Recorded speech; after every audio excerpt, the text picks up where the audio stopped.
Akashvani presents Morning News.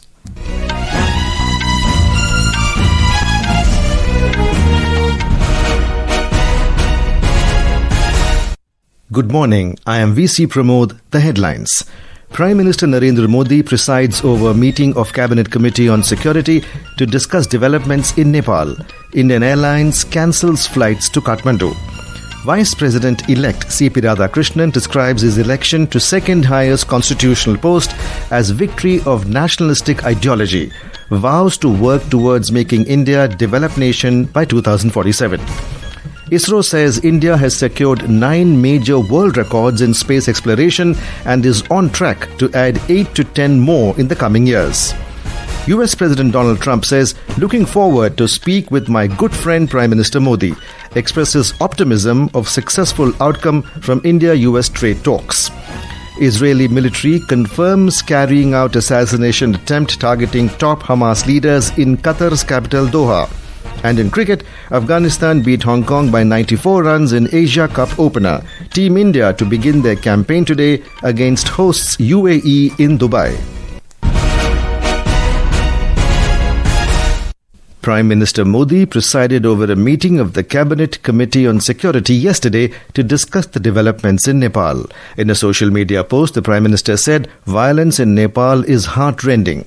Expressing his anguish on the loss of lives of the young in Nepal, Prime Minister Modi stressed that the stability, peace and prosperity of Nepal are of utmost importance. Mr. Modi also appealed to the citizens of Nepal to support peace. Government has advised Indian citizens to defer travel in Nepal until the situation stabilizes. In an advisory, the government has advised Indian citizens presently in Nepal to shelter in their current place of residence, avoid going out onto the streets, and exercise all due caution. It also advised to follow local safety advisories from Nepal authorities as well as the Embassy of India in Kathmandu. The government has also issued helpline numbers +977 980 860 2881 and +977 981 032 6134 of the Indian Embassy in Kathmandu. Indian Airlines, including Air India and Indigo, have cancelled their flights to Kathmandu as the airport in Nepal's capital has been temporarily closed. Nepal Airlines also cancelled its flight from Delhi to Kathmandu yesterday. SpiceJet has also cancelled their flights to and from Kathmandu for today. Indigo said that in the light of the current situation and the closure of Kathmandu airport, all flights to and from Kathmandu stand cancelled until 1200 hours on September 10th. A source said one of the flights of Air India returned to the national capital yesterday as smoke was noticed at the Kathmandu airport during final approach of the aircraft.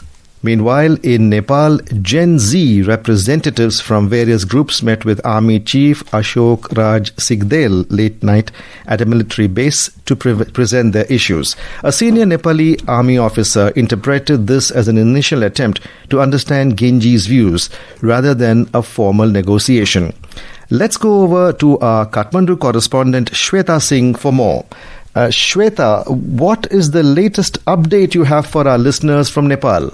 You see, Pramod, after Prime Minister Oli resigned here and President endorsed the resignation, Nepali army took over Nepal at 10 p.m. to beef up its security and to secure the national integrity. At around midnight, Chief of Nepali Army Sigdel ji had invited a representative of Gen Z to meet in the Jangi Akhada, where he could understand the viewpoint of Gen Z and exactly what they want from current situation, what are the expectations. And you see, as Nepali army took over Kathmandu Valley here, the people who were rioting, looting, approximately 26 people have been arrested by Nepali army for looting Bhat Bhateni in Radhe Radhe, looting Hayat Hotel, and trying to steal from Banijya Bank. So now army is trying to bring peace in valley, trying to control all those people who are looting in the garb of this protest. Back to you. Thank you, Shweta, for that update. Vice President-elect CP Radhakrishnan has described his election to the second highest constitutional post as a victory of the nationalistic ideology and vowed to work towards making India a developed nation by 2047. He won the vice presidential election by a margin of 152 votes yesterday. Mr. Radhakrishnan bagged 452 votes, while his opponent B. Sudarshan Reddy got 300 votes. Shri CP Radhakrishnan has secured 452 first preference votes. As the first preference vote secured by Shri CP Radhakrishnan was greater than the requisite quota, I, PC Modi, the returning officer for the Vice Presidential Election 2025, hereby declare that Shri CP Radhakrishnan has been duly elected to the office of Vice President of India. In his first public remarks after the victory, the Vice President-elect Mr. Radhakrishnan said the opposition alliance had said that this election was an ideological fight, but from the voting pattern, we understand that the nationalistic ideology has emerged victorious. Every post is important, but every post has its own limitations. We have to understand that and we have to work within that framework. It is the other side camp said it is an ideological fight, but from the voting pattern we understand the nationalistic ideology as overwhelmingly victorious. Mr. Radhakrishnan said it is a victory for every Indian and everyone has to work together if we have to make India a developed nation by 2047. Here's a look at Mr. CP Radhakrishnan's career profile. Strongly rooted in the RSS and the BJP, Mr. Radhakrishnan brings along a rich political and administrative experience that will prove handy in his role as the ex-officio chairperson of Rajya Sabha. Seen as a soft-spoken and non-confrontational leader, 67-year-old Radhakrishnan succeeds Jagdeep Dhankar, who resigned as vice president on July 21st on health grounds. The victory of Radhakrishnan, a seasoned politician from Tamil Nadu, was a foregone conclusion to the ruling alliance's numerical edge. He is the third leader from Tamil Nadu to occupy the coveted post. Akhila News Desk. President Draupadi Murmu and Prime Minister Narendra Modi have congratulated Mr. Radhakrishnan on his election. This is Akashwani giving you the news. For quick news updates round the clock, follow us on our X handle at @AIR News Alerts. And for details of these stories and more, log on to our website www.newsonair.gov.in and download the News on AIR app. ISRO Chairman V. Narayanan has said that India has secured 9 major world records in space exploration and is on track to add 8 to 10 more in the coming years. Addressing an event in New Delhi, Mr. Narayanan highlighted India's achievements from Chandrayaan missions to Mars Orbiter mission and advancements in cryogenic technology. He said Mars Orbiter mission in 2014 made India the first nation to reach Mars on its maiden attempt. In 2017, the PSLV C-37 created history by launching 104 satellites in a single mission.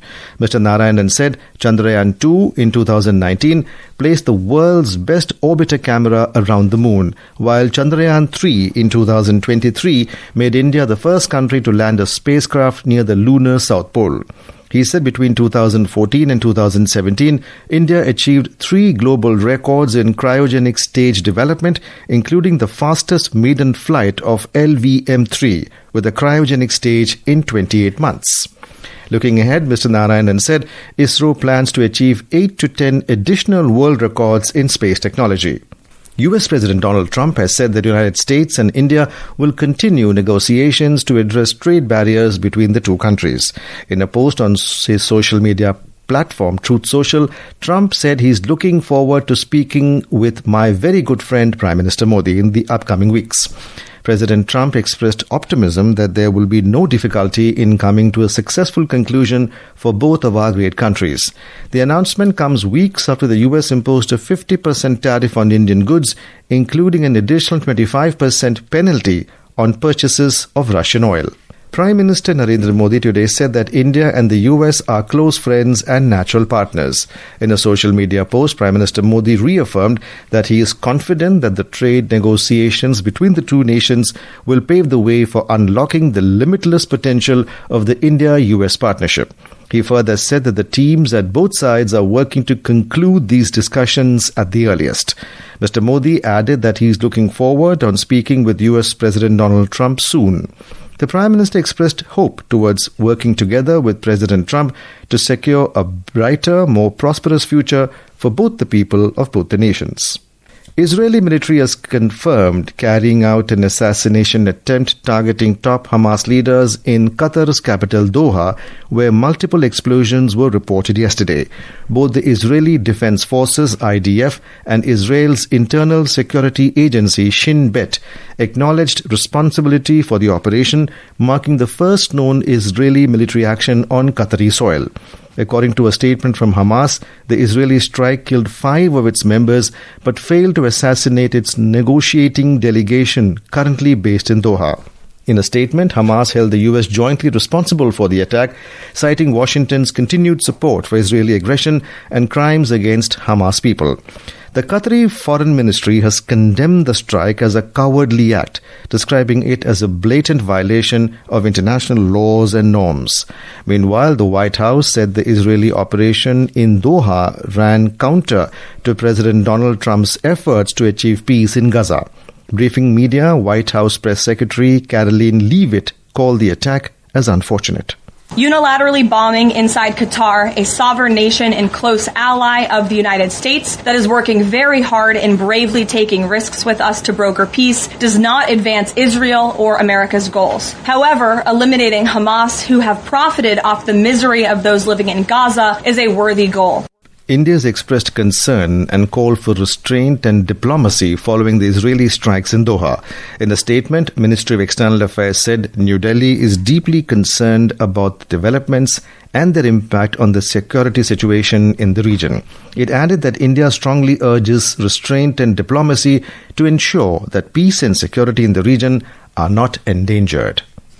Back home, Prime Minister Modi visited Himachal Pradesh and Punjab yesterday and reviewed the flood situation. He also conducted aerial survey of the flood, landslide and heavy rain-affected areas of the two states.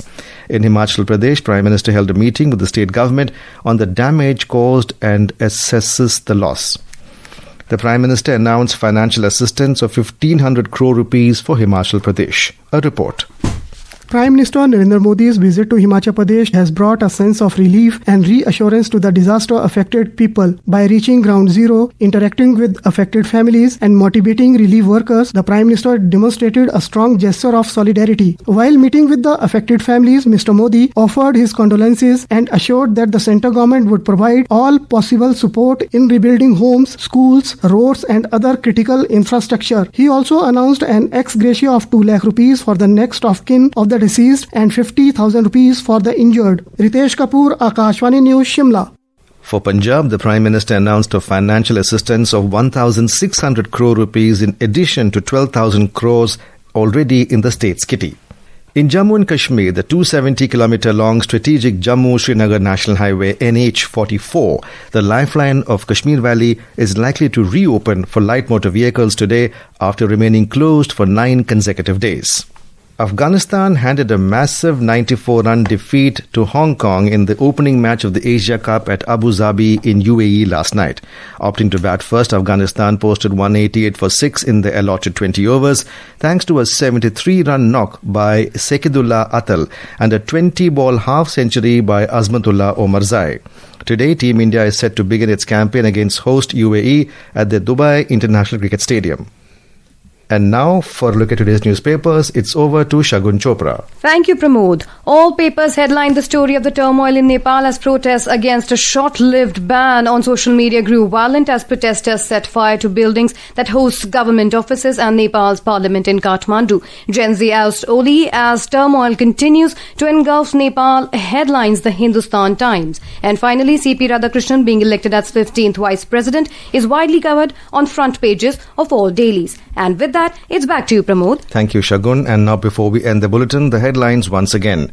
Prime Minister Narendra Modi presides over a meeting of Cabinet Committee on Security to discuss developments in Nepal. ISRO says India has secured 9 major world records in space exploration and is on track to add 8 to 10 more in coming years. US President Donald Trump says looking forward to speak with my good friend Prime Minister Modi, expresses optimism of successful outcome from India-US trade talks. And with that, we end the morning news. Have a nice day.